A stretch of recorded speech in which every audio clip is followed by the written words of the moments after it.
असली खेल तो सत्ता का है, चाहे वो सत्ता संगठन की सत्ता हो और चाहे वो सरकार की सत्ता हो। सत्ता हम अपने हाथ में कैसे केंद्रित करें, नियंत्रित करें। जनतांत्रिक पद्धति से अगर दल भी रहते हैं तो उसका मतलब दूसरा बनता है, और वही जनतांत्रिक प्रक्रिया अपने सरकार में बनती है। चुनी हुई सरकार, जैसे अमेरिका है, अमेरिका का राष्ट्रपति ही सुप्रीम हो जाता है, पार्टी वहां कोई है या नहीं है पता ही नहीं चलता है। तो उसी तरीके से भारतीय जनता पार्टी, और संकट यह भी आता है कि पार्टी में भी जब कोई इतर ये शक्तियां काम करने लगती हैं जो संगठन में तो नहीं है लेकिन वो उस पर प्रभाव डालती हैं, वही प्रभावकारी हो जाती हैं। वही स्थिति बनती है भारतीय जनता पार्टी की, कि Bharatiya Janata party as such party का कोई मतलब नहीं रह जाता है, ऊपर से निर्देश उनको नागपुर से आ जाता है, उसी को उसको फॉलो करना है।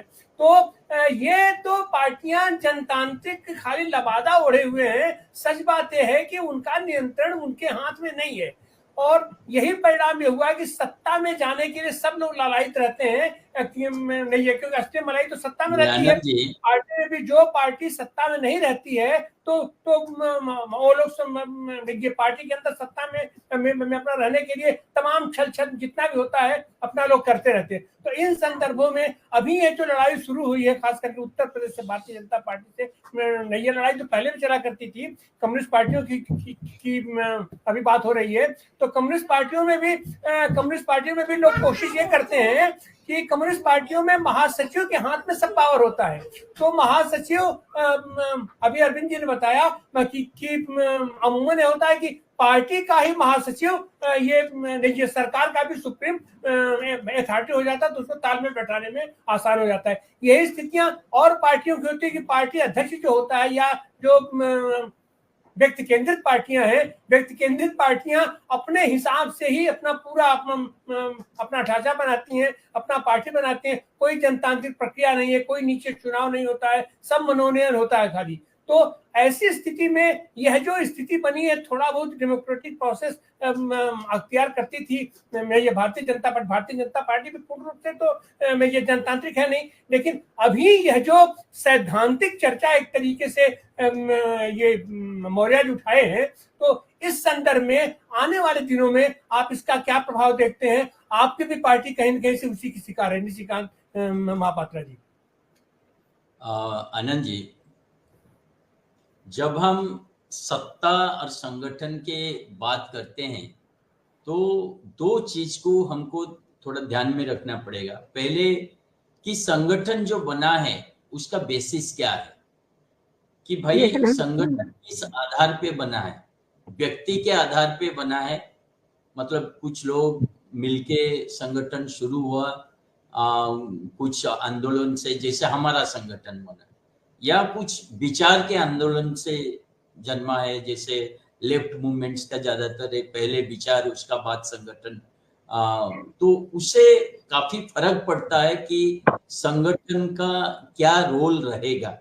क्योंकि अगर संगठन ही प्राइमरी है और संगठन से इलेक्टोरल चुनाव में अब जाते हो कि कहीं पे चुनाव लड़ना है ये निर्णय लेते हो, तो संगठन काफी मजबूत होता है और संगठन से ही लीडरशिप आता है। दूसरा बात जो अहम मुद्दा है कि जो सरकार बनता है, कोई संगठन मजबूत संगठन है उसका सरकार बनता है, तो सरकार का लीडरशिप कौन लेता है? अगर संगठन का जो लीडरशिप लेता है वो आ जाता है सरकार का भी लीडरशिप लेने, तो संगठन काफी हद से पीछे चले जाता है, क्योंकि संगठन का जो लीडरशिप वो सरकार में भी आ जाता है। लेकिन जैसे बाला साहेब ठाकरे के समय शिवसेना, जितना टाइम वो सरकार में गया लेकिन ठाकरे जी बाहर रहे, तो संगठन का दबदबा रहा क्योंकि लीडर बाहर है। उसी तरह से आप देखेंगे कांग्रेस पार्टी का, जब जब सोनिया गांधी जी बाहर रहे हैं और लीडरशिप दूसरे को मिला है, तब संगठन मतलब ज्यादा भारी है, सरकार कमजोर है। तो ये भी डिटरमिन करता है कि भाई सरकार का जो बागडोर कौन पकड़ा है, कौन लोग पकड़ा है। और सारे संगठन के अगर जो अगुवाकार साथी है वो सरकार में चले जाए तो सरकार ही मतलब मजबूत हो जाता है और संगठन पीछे चल जाता है। अगर संगठन में सारे अगुवाकार लीडरशिप रहे, क्योंकि जो भारत में जो जनता का मानसिकता है ये काफी हद तक जो करिश्मेटिक लीडरशिप का साथ जुड़ा हुआ है, क्योंकि हमारा जो लीडरशिप, हम किसी को एक पोस्ट में बैठा देते हैं कि भाई चलो तुम जनरल सेक्रेटरी हो गए हो, तुम प्रेसिडेंट हो गए हो, अगर बाय पोस्ट उसका लीडरशिप नहीं आता है, उसको आप पोस्ट दे सकते हो, लेकिन पोस्ट का साथ जो लीडरशिप चाहिए वो तो इंडिया में जिस तरह से हम लोग देख रहे हैं ज्यादातर करिश्मा के इर्द गिर्द घूमता है। अब झारखंड मुक्ति मोर्चा को देख दो, लीडर चले गए अंदर तो किसी को मुख्यमंत्री बना दिया गया, लीडर बाहर आ गए फिर मुख्यमंत्री के बागडोर उनका हाथ में चला गया। वो तो ये इससे ये सूचित होता है कि भाई कोई कांस्टेंट नहीं है कि कब संगठन मजबूत है कब सरकार मजबूत है, रेदर ये डिपेंड करता है कि सरकार में लीडरशिप है या संगठन में लीडरशिप है।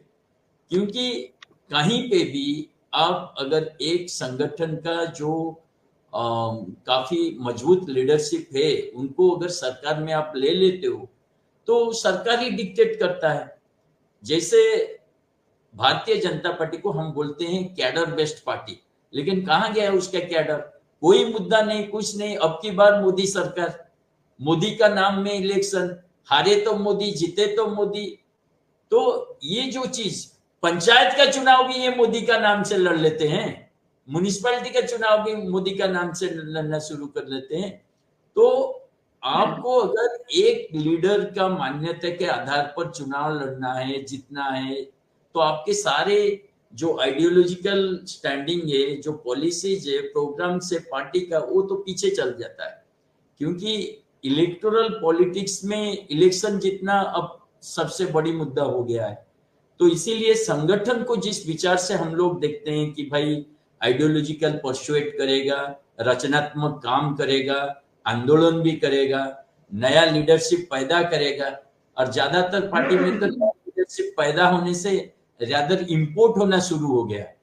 तो अगर एक कैडर जो आपका पार्टी में 10 साल 20 साल 30 साल काम करता है और उसको कोई डायरेक्शन नहीं मिलता है, कोई रास्ता आगे नहीं मिलता है, क्योंकि पता नहीं काल दूसरे बाहर के पार्टी से कोई नेता आएगा और आपका यहाँ का कैंडिडेट होगा इलेक्शन का परिस्थिति में। अब ज्यादातर तो दूसरे पार्टी से इंपोर्ट होता है, सारे पार्टी जो देखते हैं कि भाई काल तक जिसके साथ लड़ाई करते थे इलेक्शन के टाइम में उसी को लाके थोप देते हो।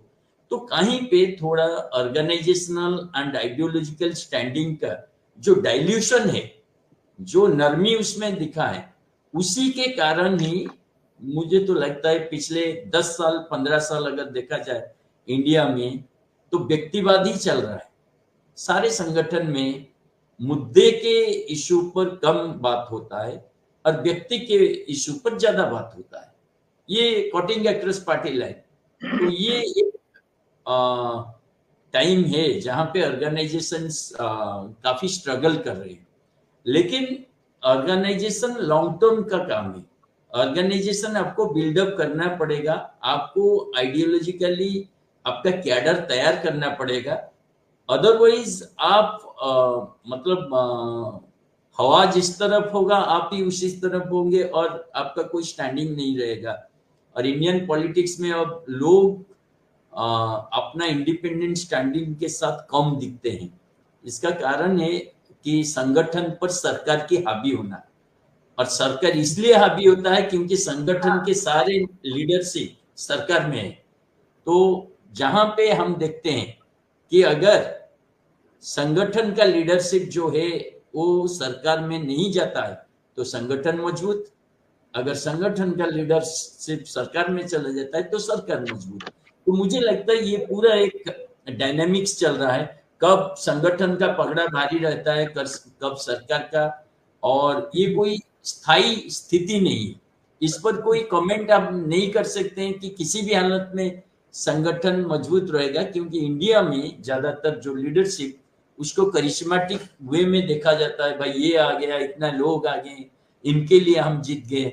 हम कोई नहीं बोलते हैं हमारा पॉलिसी के लिए जीते, हमारा ये के लिए। कुछ हद तक आम आदमी पार्टी में हम लोग बोलते हैं हमारा स्कूल के लिए, हमारा हॉस्पिटल के लिए, हमारा ये के लिए हम चुनाव जीत रहे हैं, लेकिन अरविंद केजरीवाल है, Arvind ji, it's a fact कि बिना अरविंद केजरीवाल मतलब जो संगठन है बहुत ही दुबला है, बहुत ही मतलब ना के बराबर है। तो अरविंद जी को लेके ही आम आदमी पार्टी को सोचा जाता है। ये संगठन की दुर्बलता है